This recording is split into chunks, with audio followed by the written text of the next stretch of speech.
In 1959, the theft of a valuable diamond ring led the FBI on a chase across the country. As diamond rings go, it was massive. The center blue-white stone weighed more than 33 carats and was roughly the size of a small marble, and it was surrounded by two smaller baguette-shaped diamonds on either side. Not surprisingly, the large ring was worth a small fortune, about $275,000 in 1959, the year this story takes place. Who owned it?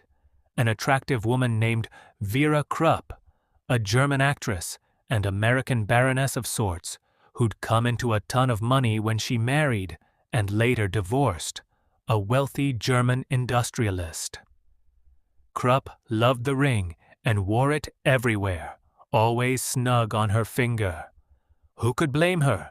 All that changed the evening of April 10, 1959, on Krupp's sprawling Spring Mountain Ranch, about 26 miles southwest of Las Vegas.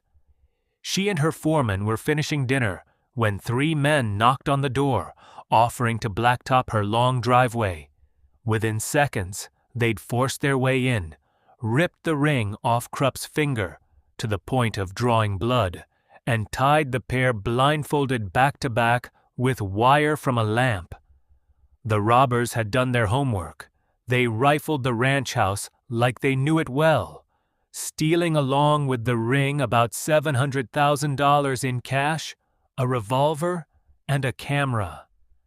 Krupp and her foreman eventually got free, but because the battery-powered ranch phone was dead, they had to drive to the Las Vegas airport to call authorities.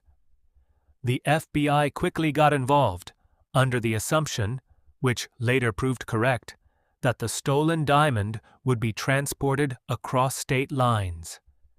The FBI's attention was soon directed to John William Haagensen, a fugitive wanted in connection with a similar robbery in California.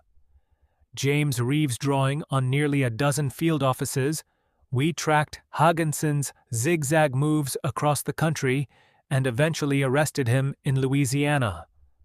We soon added other suspects to our list and were able to piece together the movements of the thieves from city to city, follow their trail across the map above.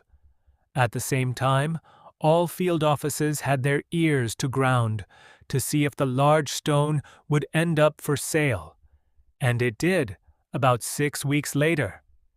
An agent in Newark, New Jersey, heard a rumor from a criminal informant that a local grocer was asking around, trying to sell a big diamond. Bureau agents quickly located this man, and he led us to one of the three thieves, James Reeves, pictured. Agents searched his hotel room in Elizabeth and found the center diamond in the lining of his coat hanging in the closet. The two baguette diamonds were recovered from a jeweler in St. Louis during the course of the investigation.